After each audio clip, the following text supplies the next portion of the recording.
Ұлы жеңіс күнімен құттықтаймын. 6 А сынып оқушысы Беделхан Айзере. Ұлы отан соғысы. Тарихта Ұлы отан соғысындай қасіретті соғыс болған емес. Соғыста 27 миллионнан астам кеңес адамы қаза тапты. Соның ішінде 410 мыңы қазақстандықтар болатын. Мәскеу үшін шайқаста ерлік көрсеткен қазақ батырлары. 28 панфиловшының 22-сі қазақстандықтар еді. Мәскеу түбіндегі шайқаста 316 атқыштар дивизиясы командирі Кеңес одағының батыры Бауыржан Момышұлы болған. Төлеген Тоқтаров Мәскеу түбіндегі Бородино селосы үшін шайқаста неміс штабына ең бірінші болып еніп, 5 неміс офицерін жойып қаза болған. Кеңес одағының батыры. Қазақстандықтар Ленинград үшін шайқаста. 900 күн мен түн басқыншылар Ленинградты әуеден ауыр зеңбіректермен оқ жаудырды. Ленинградты азат етуде қазақ сарбаздары да ат салысты.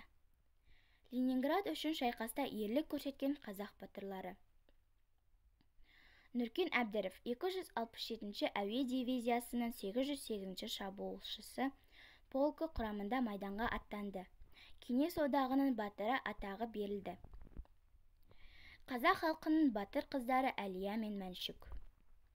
Әлия Молдағұлова, қаһарман қазақ қызы, Кеңес одағының батыры. Анасы Маржан қайтыс болғаннан кейін, нағашысы Әубәкір Молдағұловтың қолында тәрбиеленіп, Санкт-Петербургтегі нөмір 9 мектепте оқыған.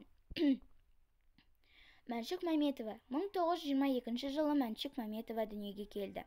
Оның шын аты Мәнсия. Ол Орал облысы Орда ауданында туылған, ал 1943 жылдың 16 қазанында қайтыс болды. Қазақстандықтар Сталинград үшін шайқаста. Мәскеу түбінде жеңіліске ұшыраған фашист әскерлері астық пен мұнайға бай оңтүстік аумақты жаулап алмақ болып, Сталинград бағытына ең таңдаулы әскерін жіберді. Кеңес жауынгерлері өліспей беріспейміз деген ант берді.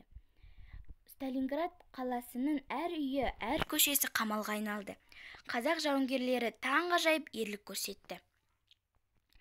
Мәскеу үшін шайқаста ерлік көрсеткен қазақ батырлары. Талғат Бегелдинов 1942 жылы майданға аттанады. Осы өзі бір көргеннен қатты ұнатқан ұшақпен көк жүзінде 500 сағат болды. 305 рет әскери шабуылға шығып, жау ұясы Берлинді алуға бірінші болып қатысады. Фашистер өздеріне аяусыз өлім оғын сепкен Талғат мінген ұшақты қара ажал деп атаған. 1945 жылы 2 мамырда Берлин қаласы алынды. Рейхстаг қабырғасына алғашқы болып ту тіккен Рақымжан Қошқарбаев. Ұлы отан соғысы халқымызға төнген ауыр күндер болды.